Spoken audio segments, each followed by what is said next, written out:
Stock மார்க்கெட்டை பொறுத்தவரை நம்மளை சுற்றி கோடிக்கணக்கான பேர் எதிர்க்க நிற்கிறாங்க. நம்ம அவங்களோட சேலஞ்சாக நம்ம செய்கிற பிஸ்னஸ்ஸு ஸ்டாக் மார்க்கெட். இதில் ஜெயிக்கிறவங்களும் இருக்காங்க, அதிகமாக பணம் விடுறவங்க தான் இருக்காங்க. ஏன்னா அவங்களுக்கு ட்ரெண்டும் தெரியறதில்ல, ப்ராப்பர் நாலேஜ் இல்லை, ப்ராப்பராக இந்த டெக்னிக்கல் இன்ஃபர்மேஷன்ஸ், இந்த ப்ரைஸ் ஆக்ஷன், அந்த மார்க்கெட் கான்செப்ட்டு, இந்த லாஜிக்கெல்லாம் தெரியாமல் வந்து டார்க்காக என்டர் ஆகிடுறாங்க. தே ஆர் லூசிங் தேர் மணி.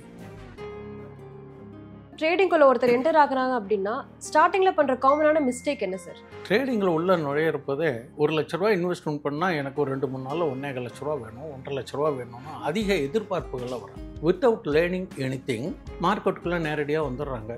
அவங்க சொன்னாங்க, இவங்க சொன்னாங்க, அவங்க பண்ணாங்க, அவங்க நிறையா சம்பாதிச்சாங்கன்ட்டு நஷ்டம் ஆகிறவங்க யாரும் பெருசாக சொல்லுவாங்களே தவிர லாபம் அடைஞ்சவங்க சொல்ல மாட்டாங்க.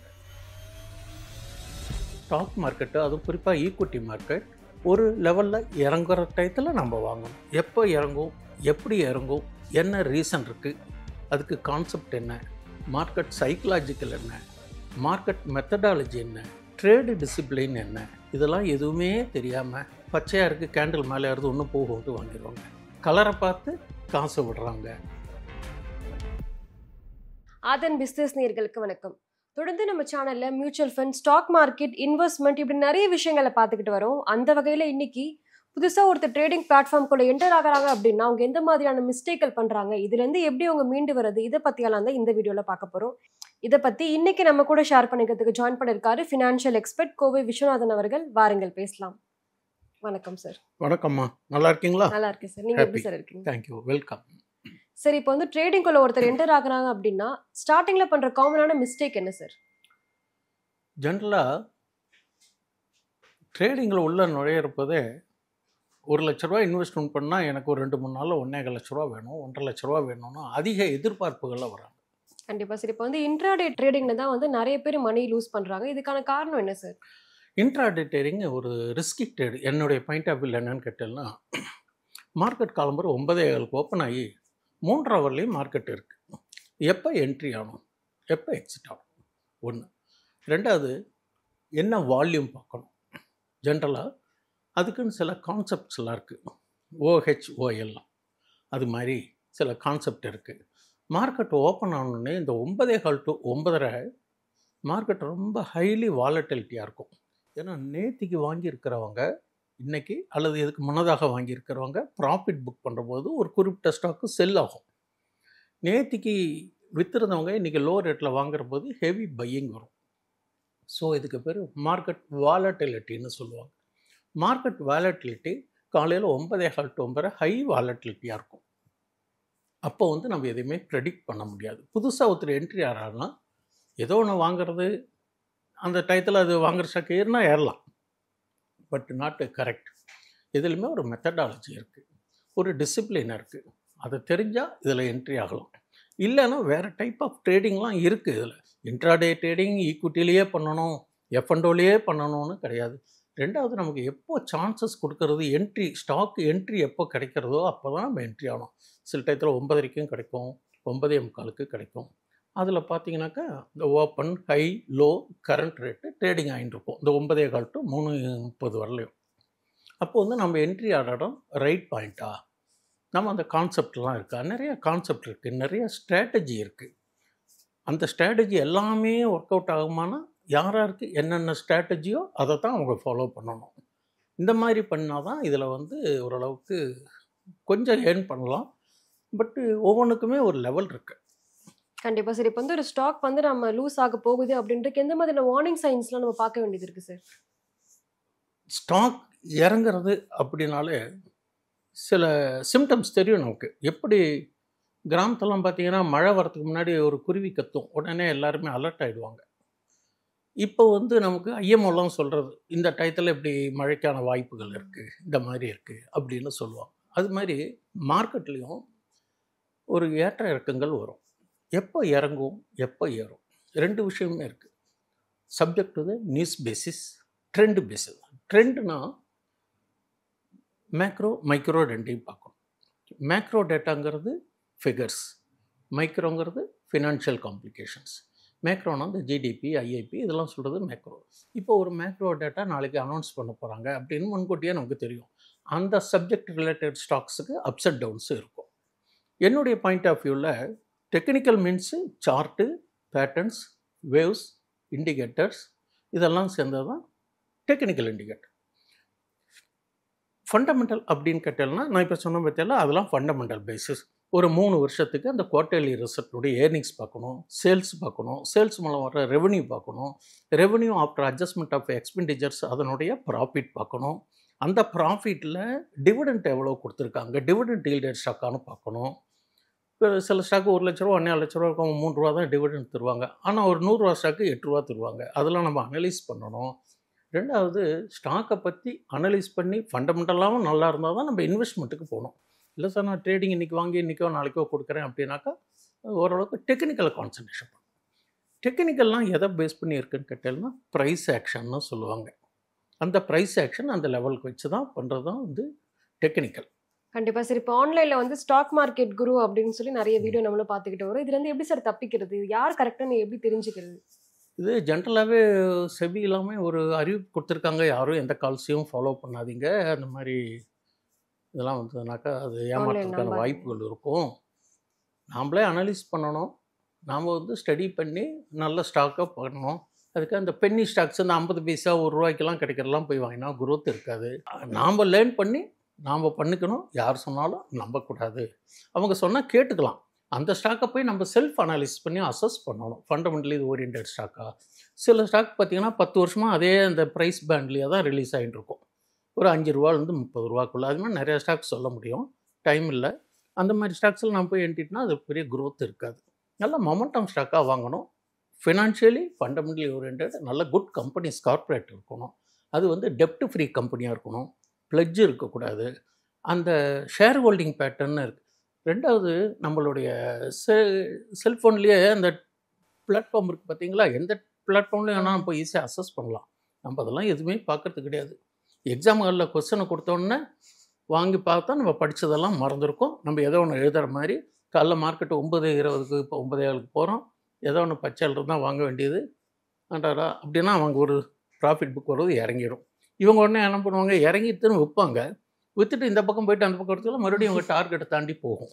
இதெல்லாம் subject to the moment of trading aspect. Okay sir. இப்போ வந்து 90% ஆஃப் ரீட்டைல் இன்வெஸ்டர்ஸ் வந்து லாங் டர்ம் ட்ரேடிங்ல வந்து லூஸ் பண்ணுறாங்க. இதுக்கான காரணம் எப்படி? இவங்க எப்படி சார் சக்ஸஸ் பண்ணுறது? அதான் விட்டதை பிடிக்கிறேன்னு போயிட்டே இருக்கிறது, எல்லாத்தையுமே விட்டுட்டே இருக்கின்றது. ஒரு சில பேர் சொல்லுவாங்க stock market is a gambling சொல்லுவாங்க. This is not a gambling. என்னுடைய பாயிண்ட் ஆஃப் வியூவில் if you know the technical and fundamental and some parameters and strategies இதெல்லாம் நீங்கள் பார்த்தீங்கன்னாக்கா போதும் என்ற மனமே பொன் செய்யும் மருந்து. நமக்கு இவ்வளோ டார்கெட்டுன்னு ஃபிக்ஸ் பண்ணிக்கணும் வந்தால் இது ஒரு வைஸ்ஃபுல் கேம் வித் மணி. நிறைய பேர் பண்ணுற தப்பு இந்த ஸ்டாப் லாஸ்ன்னு ஒன்று, எந்த பிஸ்னஸ்லையும் ஸ்டாப் லாஸுங்கிறது எனக்கு தெரிஞ்சில்லை. இந்த ஸ்டாக் மார்க்கெட்டில் ஸ்டாப் லாஸ்ன்னு ஒன்று இருக்குது. இப்போ ஒரு 100 ரூபாய்க்கு ஒன்று வாங்குறீங்க, அன்றைக்கி டே லோ பார்த்தீங்கன்னா 98 இருக்குதுன்னு வச்சுக்கோங்களேன். நம்ம 98 இறங்கினா நம்ம வெளியில் வந்துடணுமா வேண்டாமா? இவங்க ஒன்று அந்த 100 ஸ்டாக்கு 100 வாங்குறான்னு வச்சுக்கோங்களேன், 98னா 2 200 தானே லாஸ். அதுக்கு பார்க்க மாட்டாங்க. சரி இறங்கினா ஏறும் நினச்சப்போ அவன் 98 97 96 90க்கு வருவான், 80க்கும் சில ஸ்டாக்கு. பட் பேட் நியூஸில் வந்துடுவோம். அப்படி வரும்போது என்ன கேட்டேன்னா நம்மளுடைய கேபிட்டல் எரோஷன் ஆகும். ஸ்டாப் லாஸ் போடணும். ஸ்டாப் லாஸ் போடுறதோட மேலே ஏறுற போது ட்ரெயிலிங் ஸ்டாப் லாஸ்ன்னு ஒரு ப்ரொவிஷன்ஸ் கொடுத்துருக்கு. எல்லா விஷயங்களும் அதில் இருக்குது. இதில் வந்து டெக்னிக்கல் இருக்குது, ஸ்வாட் இருக்குது, இந்த மாதிரி புல்லிஷா என்ன பேட்டர்ன் எல்லாம் இருக்குது. இப்போ நாங்களாம் அந்த காலத்தில் பண்ணுறது பார்த்தீங்கன்னாக்கா எந்த ஃபெசிலிட்டிஸும் கிடையாது. யாரோ ஒருத்தர் சொல்கிறாங்க வாங்கி வைங்க அம்மாங்க வாங்குவாங்க. அந்த காலத்துலேயும் நான் ட்ரேடிங் பண்ணியிருக்கேன். அதுக்கு இடைப்பட்ட காலத்தில் புரோக்கர் ஆஃபீஸில் போய்ட்டும் ட்ரேடிங் பண்ணிட்டுருக்கோம்.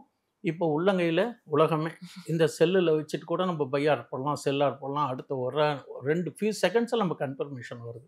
சில பேர் கோல்டன் கிராஸ் லைன்னு வச்சுப்பாங்க. அது ஓரளவுக்கு என்னுடைய அனுபவத்தில் அந்த golden cross line stock analyse பண்ணாக்கா ஓரளவுக்கு நம்ம ஸ்டாப் லாஸ் அசஸ் பண்ணுறதுக்கும் சௌரியமாக இருக்கும்.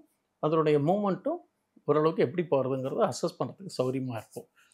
கண்டிப்பாக சார். இப்போ வந்து ஒருத்தர் வந்து ட்ரேடிங்கில் வந்து கன்சிஸ்டண்ட்டாக ப்ராஃபிட் பார்க்கணும் அப்படின்னா எவ்வளோ நாள் சார் எடுக்கும்? கன்சிஸ்டன்ட் நாளுங்கிறது கிடையாது. என்னுடைய பாயிண்ட் ஆஃப் வியூவில் என்ன கேட்டேன்னாக்கா, இஃப் யூ ஹாவ் 1 lakh ஒரு வச்சுக்கோங்களேன், நீங்கள் ட்ரேடிங் பண்ணுறீங்க. இன்ட்ராடே ட்ரேடிங் பண்ணாலும் பண்ணுவோம். பட்டு இதில் கொஞ்சம் டீட்டெயிலாக சொல்கிறேன்.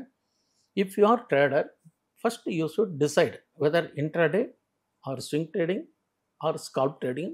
ட்ரேடிங்னாலும் இது 3 ஆஸ்பெக்டில் நீங்கள் டிசைட் பண்ணிக்கணும். இது சார் பெஸ்ட் இதில் என்னுடைய கருத்தில் என்ன கேட்டிங்கன்னா, கொஞ்சம் இது இந்த 3ல் பாதுகாப்பானது ஸ்விங் ட்ரேடிங். இப்போது ஹோம் மேக்கர் இருக்காங்க, எம்ப்ளாயி ஆஃபீஸ் போகிறாங்க, அவங்களால மார்க்கெட்டாக பார்க்க முடியாது. அவங்க சில டெக்னிக்கல்லாம் பார்த்து after learning that technical trend is our ஃப்ரெண்டுன்னு பார்த்துட்டு இன்றைக்கி ஒரு ஸ்டாக்கை ஒரு குறிப்பிட்ட நேரத்தில் நல்ல டே லோவில் வாங்குறாங்க. வாங்கிட்டு ஒரு 3 டேஸ், இப்போ இன்றைக்கி வாங்கினா ஜென்ரலாக மறுநாள் விற்கிறதுக்கான வாய்ப்புகள் குறைவு. ஏன்னா T+1ன்றதுனால நாளானிக்கு தட் இஸ் ஆன் 3rd டேலேருந்து மேக்ஸிமம் அதிகபட்சம் 3 மாதத்து வரலையும் அது ஹோல்டு பண்ணலாம். இன் சம்டைம்ஸ் ரேர் தான் அந்த 3 மாதங்கிறது. அந்த பையிங் வால்யூம் செல்லிங் அந்த ப்ரைஸ் மூமெண்ட் பொசிஷனை பார்த்து கரெக்டாக என்ட்ரி ஆகிட்டாங்கன்னு வச்சுக்கோங்களேன், மேக்ஸிமம் 1 வீக் ஆர் 10 டேஸில் கூட அந்த ப்ராஃபிட்டுக்கு சான்சஸ் உண்டு. அந்த ப்ராஃபிட்டை நம்ம எப்படி பண்ணணும்னு கேட்டோம்னா, those who are trading in intraday trading அவங்க 1 to 1.5% தான் லாபம் எதிர்பார்க்கலாம். அதேமாதிரி ஸ்விங் ட்ரேடிங் அப்படின்னு கேட்டோம்னா என்னுடைய அனுபவத்தில் ஒவ்வொருத்தருக்கும் ஒரு ஒப்பீனியன், என்னுடைய பாயிண்ட் ஆஃப் வியூவில் 6 to 7% எதிர்பார்க்கலாம். இப்போ ஒரு உதாரணத்துக்கு 300 ரூபாய்க்கு ஒரு ஸ்டாக், ஒரு பிஎல் ஸ்டாக் ஏதோ ஒன்று வாங்கிடுறீங்கன்னு வச்சுக்கோங்களேன். 300 ரூபாய்க்கு 30,000 ரூபா 100 வாங்குறீங்கன்னு வச்சுக்கோங்களேன். அப்போ 300 ரூபாய்க்கு 6% எவ்வளவு? 18 ரூபா. அப்போ 318 ரூபா வந்தால் கொடுத்துடலாம் இல்லையா? அப்போ 30,000 ரூபாய்க்கு எவ்வளோ வருது? அந்த ஸ்டாக் முடிஞ்சது, ப்ராஃபிட் பண்ணியாச்சு. விட்டுட்டு அடுத்த ஸ்டாக்கு எது அன்றைக்கி இருக்குது? ரெண்டாவது நம்ம மார்க்கெட்டில் பார்த்தீங்கன்னா சைக்கிளிக்காக தான் ரொட்டேஷன் ஆகுது. இப்போ மார்க்கெட் ஏறும், இண்டெக்ஸ் ஏறும், ஆனால் சில ஸ்டாக்குகள் நெகட்டிவில் இருக்கும். இது subject to the character of stock. நமக்கு எப்படி கேரக்டர் இருக்கோ ஸ்டாக்குக்கு கேரக்டர் இருக்குது, அதுக்கு சில குணாதிசயங்கள் இருக்குது, அதனுடைய அப்ஸ் அண்ட் டவுன்ஸ் இருக்குது, வால்யூம் இருக்குது, வால்யூம் பிரேக் அவுட் இருக்குது, வால்யூம் பிரேக் டவுன் இருக்குது. இந்த மாதிரி இண்டிகேட்டர்ஸ்லாம் பார்த்து பண்ணோம். ரொம்ப சௌரியமானது ஆப்ஸ் எல்லாம் நிறையா இருக்குது. பட் நம்ம ஆப் வந்து நம்மளுடைய ட்ரேடிங் பிளாட்ஃபார்ம் ஆப் வந்து ஃப்ரெண்ட்லியாக இருக்கணும். ஃப்ரெண்ட்லினா எல்லா ஃபெசிலிட்டிஸும் இருக்கும். சில பிளாட்ஃபார்மில் நம்ம எதிர்பார்க்குற வசதி இருக்காது. சப்சிக்வெண்ட்டாக ஒன்றா இன்கார்பரேட் பண்ணுவாங்க. இருந்தால் நல்ல ஃப்ரெண்ட்லி ஆப் இருந்தால் பண்ணலாம். ரெண்டாவது, ட்ரேடர்ஸ் பண்ணுற மிகப்பெரிய தப்பு, வைஸ் ட்ரேடர்ஸ் அவங்க நான் இப்போ சொல்கிறத யூஸ் பண்ணால் அவங்களுக்கு பெனிஃபிட்டு. எம்டிஎஃப்னு ஒரு ஃபெசிலிட்டிஸ் கொடுக்குறாங்க அந்த ட்ரேடிங் ப்ரோக்கரேஜஸ் கம்பெனியில். சப்போஸ் நீங்கள் 20,000 ரூபா வச்சுருந்தீங்கன்னு வச்சுக்கோங்களேன், 4 டைம்ஸு 3 டைம்ஸ்னு கொடுக்குறாங்க. நமக்கு ஒரு வாய்ப்பு. ஆனால் அவங்க கொடுக்குறாங்களே, கடன் கொடுக்குறாங்களேன்னு நினச்சிட்டு இவங்க என்ன பண்ணுறாங்கன்னு கேட்டிங்கன்னா, இந்த நியூ பிகினர்ஸு எல்லாத்துக்கும் வாங்கிட வேண்டியது. சப்ஜெக்ட் டு மார்க்கெட் கண்டிஷன்ஸ் எப்படி இருக்குன்னு தெரியல. இவங்க வாங்கிட்டாங்கனாக்கா ஒரு ஆக்சுவலாகவே 10,000 ரூபா இருக்குது, அவங்க ஒரு 30,000 ரூபா கொடுக்குறான்னு வச்சுக்கோங்களேன், 40,000 ரூபாய்க்கு எல்லாத்தையும் வாங்கிட வேண்டியது. ரெண்டாவது, ஒரு ஸ்டாக்கை வாங்குறதில்ல, 2-3 ஸ்டாக்கு வாங்கிட வேண்டியது, வாட்ச் பண்ண முடியாது. அப்போ என்ன ஆகும்? மார்க்கெட் சடனாக ஏதாவது ஒரு கிராஷோ அல்லது ஏதோ ஒன்று எந்த டயத்தில் at any time anything may be happen in that stock market. அப்படி வரும்போது இவங்களால வாட்ச் பண்ணி எக்ஸிட் ஆகிறதுக்கு முடியாது. அப்போ இவங்க ஸ்டாப் லாஸ்ன்னு ஒன்று போட்டு வச்சுருந்தா ட்ரிக் ஆகிடும். இவங்க அப்போதைக்கு போட்டுக்கலாம், ஏன் நம்ம லூஸ் பண்ணணும். ஸ்டாப் லாஸ் 200 ரூபா 2,000 ரூபாய்க்கு கணக்கு பார்த்துட்டு கேபிட்டலில் இருக்கிறது தான் நிறையா உண்டு. அப்போ இந்த எம்டிஎஃப்னு கொடுக்கறத wise traders can utilise and earn more money. நான் அது வந்து குறையா சொல்லலை. But without learning anything, new comers இந்த நியூ பிகினர்ஸ்லாம் போயிட்டு மார்ஜின் கொடுக்குறாங்க, வாங்கிட்டு lose their money and lose their capital. அவங்க நஷ்டம் ஆனாலும் அந்த 3-10க்கு ஹேர் கட் பண்ணிவிடுவாங்க, ரொபோட் பண்ணிவிடும். அப்போ அதுக்கு உண்டான டேக்ஸஸ் கொடுக்கணும், அதுக்கு உண்டான ப்ரோக்கரேஜஸ் கொடுக்கணும், லாஸ் இல்லாமல் இதெல்லாம் மென்டல் அகானி தானே. அதனால் அதெல்லாம் வந்து learned persons can do that job. இதெல்லாம் அவாய்ட் பண்ணாலே ஒரு ட்ரேட் டிசிப்ளின் அப்படிங்கிறது.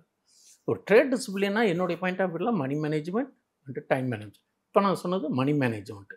நம்மக்கிட்ட என்ன பணம் இருக்குது, அதுலேயும் நம்மகிட்ட 30,000 ரூபான்னா 30,000 ரூபாய்க்கும் வாங்கக்கூடாது. ஏன் அப்படின்னு கேட்டீங்கன்னா, 30,000 ரூபாய்க்கு ஒரு 70% வாங்கணும். திடீர்னு மார்க்கெட்டு இறங்கி ஒரு 5% 6% இறங்கி மறுபடியும் பவுன்ஸ் ஆகும் ஒரு லெவல். அந்த இடத்துல போய் வாங்குங்கோ. வாங்கினாலாம் ஆவரேஜ் பண்ணி ப்ராஃபிட்லேயும் வரலாம். ஸோ மார்க்கெட்டுங்கிறது அப்ஸ் அண்ட் டவுன்ஸ் இருக்கிறது தானே. அதனால் இப்படியெல்லாம் ஹெல்த்தியாக பண்ணினாக்கா இதில் வந்து ஒரு பெரிய பிரச்சனை இல்லைன்றது என்னுடைய தனிப்பட்ட கருத்து, by my experience. Okay sir. இப்போ வந்து எமோஷனலா கண்ட்ரோல் பண்றது எவ்வளோ சார் இந்த ட்ரேடிங் ரொம்ப ஒரு பெரிய ரோலை கிரியேட் பண்ணுது. இப்போ என்ன சின்னதா குறைஞ்சா கூட நம்ம உடனே வித்துடுறோம். என்னால தாங்க முடியாது அப்படின்ட்டு எல்லாம் சொல்றாங்க. அதை பத்தி என்ன சார் நினைக்கிறீங்க? சரியான கேள்வி கேட்டிருக்கீங்க. இதுக்கு நான் வந்து சொல்கிறேன். இப்போது ஒருத்தர் ரூ. 100 ஸ்டாக்கு ரூ. 10,000 வாங்கிட்டாங்க. அதை அனலைஸ் பண்ணல. ஏதோ ஐடியாவில் வாங்கியிருக்காரு. ஏறும்னு நினச்சி வாங்கியிருக்காங்க. அதுக்கு தகுந்த மாதிரி அதுவும் ஒரு 50 பைசா ரூபா ஏறி இருக்கு. இவர் அதோட பார்த்துட்டு சரி நம்ம லெவல் இவ்வளவா அப்படின்னு முடிச்சுட்டு வெளியில் வர மாட்டார். பேராசை பெரு நஷ்டம். ஹியூமன் நேச்சர் தானே. இன்னும் கொஞ்சம் கிடைச்சா பரவாயில்லன்னு நினச்சிப்போம். ஸ்டாப் லாஸும் போட மாட்டோம். ட்ரெயிலிங் ஸ்டாப் லாஸும் போட மாட்டோம். என்ன பண்ணுவோம், திடீர்னு ஒரு பேட் நியூஸ் அப்படியே 95க்கு வரும். இவர் ஆர்டர் போய் போடுறதுக்குள்ளே அது என்னாகும், கீழே இறங்கிட்டே இருக்கும். போட போட போட போட கீழே இறங்கும். அந்த மாதிரி நானும் 2-3 இந்த 2008 2011 கிராஷ் எல்லாம் பார்த்துருக்கேன். அனுபவம் இருக்குது. அதனால் எமோஷன் இருக்குது பார்த்தீங்களா, ஐயோ இறங்குற மாதிரி இருக்கு அப்படின்னு வச்சு நம்ம விற்றுருவோம். விற்றக்கப்புறம் அது அந்த பர்டிகுலர் இடம் வந்தோடனே பையிங் ஜோன்னு 2 இருக்குது. Buying zone, selling zone. Who knows the buying zone, selling zone can trade intraday. ஒன்று. இண்டிகேட்டர்ஸு 45-46 இண்டிகேட்டர் ட்ரேடிங் உள்ள எல்லா ஆப்ஸ்லையுமே கொடுத்துருக்காங்க. அதில் ஒரு 2 இண்டிகேட்டர் நம்ம வச்சுக்கணும். அந்த 2 இண்டிகேட்டரில் பொதுவாக வந்து இப்போ ஃபிபோனசின்னு சொல்லுவாங்க. இந்த இன்ட்ராடேட் பண்ணுறதுக்கு அதிலே பிவட் பாயிண்ட் சொல்லுவாங்க. ரெசிஸ்டன்ஸு R2 R3ன்னு இருக்குது. அதேமாரி S1 S2 S3ன்னு இருக்குது. ஒரு ஸ்டாக் பிவட், என்னுடைய அனுபவத்தை சொல்கிறேன், ஒரு பிவட்டுக்கு மேலே இருந்தால் அப்போ நீங்கள் ஸ்டாப் லாஸ் எதை வச்சுக்கலாம், சப்போர்ட் 1 வச்சுக்கலாம். அவர் R2 போகிறபோது நீங்கள் பிவட்டுக்கு நியர்பை வாங்கியிருந்தீங்கன்னா அப்போ இந்த S1 மாற்றி பிவட்டை வச்சுக்கலாம். அவர் R2க்கு போகிறபோது நீங்கள் R1 வச்சுக்கலாம். இதுக்கு பேர் தான் ட்ரெயிலிங். எல்லா ப்ரொவிஷன்ஸும் இருக்குது. ஆனால் யாரும் அதை யூஸ் நிறைய பேர்த்துக்கிட்ட கேட்பேன், எங்கள் ஜிடிடி போடலையா அப்படின்னு. சார் ஜிடிடினா என்ன சார்னு கேட்பாங்க. எல்லா ஆப்ஸ்லையுமே ஜிடிடி இருக்குது. எனக்கு தெரிஞ்ச ஒரு 2-3 ஆப்பில் நல்லாவே இருக்குது. அந்த ஜிடிடிஆர்னுடைய பர்பஸ் என்னன்னே தெரியாமல் ட்ரேடு பண்ணுறாங்க. அது வந்து நமக்கு ரொம்ப சேஃப்டி. அதில் எப்படி கேட்டால் 365 நாளைக்கு நம்ம அது வேலிட் டைம். இன்றைக்கி ஒரு விலையை போட்டு வச்சிட்டிங்கன்னா அந்த விலை வரும்போது வாங்கும். GTT buying. சரி, நான் ஒரு ஸ்டாக்கை வாங்கிட்டேன். இறங்கினா என்ன பண்ணுறது, சேஃப்டிக்கு ஸ்டாப் லாஸ் போடலாம். அந்த ஸ்டாப் லாஸுக்கு ட்ரெயிலிங்கும் போடலாம், பர்சன்டேஜ் நம்ம டேஸ்ட் ஓகே, டார்கெட்டையும் போட்டு வைக்கலாம். இப்படி போட்டு வைக்கிற போது எது முன்னால் வருதோ அது ட்ரிக் ஆகிடும். The remaining automatically will be cancelled. இதை விட என்னம்மா உங்களுக்கு சௌகரியம் வேணும்? இத்தனை வசதிகள் வாய்ப்புகள் இதில் இருக்குது. இத்தனையும் நம்ம எதையுமே ஃபாலோ பண்ணாமல் ஸ்டாக் மார்க்கெட்டை நம்ம ஏமா குறை சொல்லணும்? அதுதான் என்னுடைய கருத்து. கண்டிப்பாக. But without learning anything they are entering into stock market. அவர் பண்ணார், சம்பாதிச்சார். அவர் சம்பாதிச்சிருப்பாருன்னா எல்லாம் கற்றுன்னு தானே பண்ணுவார். இவர் கற்றுக்காமல் அவர் பண்ணாருன்னா எப்படி பண்ணும் இந்த ஸ்டாக்? அதே மாதிரி மணி மேட்டர் யாரும் சொல்ல மாட்டாங்க. ட்ரேடிங்க்கு பிகினராக இருக்காங்கன்னா உங்களுக்கு ஒரே ஒரு டிப்னா எந்த மாதிரி டிப் சொல்லுங்க சார்? என்னுடைய பெஸ்ட் அட்வைஸு, நியூ கமர்ஸாக இருந்தால் எடுத்தோன்னே ட்ரேடிங் வரதை விட கொஞ்சம் ப்ராக்டிஸ் பண்ணி பேப்பர் ஒர்க் பண்ணணும். ஒரு மினிமம் ஒன் மந்த்தாவது பேப்பர் ஒர்க் பண்ணணும். இந்த 30 நாளில் 22 ட்ரேடிங் டேஸில் ஒரு 10 நாள் ப்ராஃபிட்டு, 2 நாள் லாஸாக, right okay qualified. Without knowing anything, without paper trading டைரெக்டாக வந்து இன்றைக்கி அக்கௌண்ட் ஓப்பன் பண்ணிட்டு நாளைக்கு காலையில் வந்தோன்னா இறங்கிட்டாக்கா நம்ம யாரையும் மார்க்கெட்டை குறை சொல்லக்கூடாதுங்கிறது என்னுடைய பை மை எக்ஸ்பீரியன்ஸ். இவ்வளோ ஃபெசிலிட்டிஸ் இருக்குது, சார்ட்டில் எவ்வளோ அட்வான்ஸ் இருக்குது. டைம் ஃப்ரேம் பார்க்கணும். ஒவ்வொன்றுக்கும் ஒவ்வொரு டைம் ஃப்ரேம் இருக்கும். இன்டர்டேக்கு ஒரு டைம் ஃப்ரேம் பார்க்கணும், டெலிவரி எடுக்கிறதுக்கு அதுக்கு ஒரு டைம் ஃப்ரேம் பார்க்கணும், இன்வெஸ்ட்மெண்ட்டுக்கு ஒரு டைம் ஃப்ரேம் பார்க்கணும். ஒவ்வொன்றுக்கும் ஒவ்வொரு வேரியேஷன்ஸ் இருக்கும். அந்த ட்ரேடிங் மெத்தடாலஜி தெரிஞ்சால் இன்ட்ராடே அதாவது சக்ஸஸ்ங்கிறது என்னுடைய கருத்து. கண்டிப்பாக சார், ரொம்பவே தெளிவாக சொன்னீங்க சார். இப்போ பிகினர்ஸ் வந்து ட்ரேடிங்குள்ளே எந்த மாதிரியான மிஸ்டேக் பண்ணுறாங்க, எந்த ஸ்ட்ராட்டஜி எல்லாம் யூஸ் பண்ணால் இவங்க சக்ஸஸ் ஆக முடியும் அப்படின்றத ரொம்பவே அழகாக சொன்னீங்க சார். நன்றி சார். Thank you ma'am.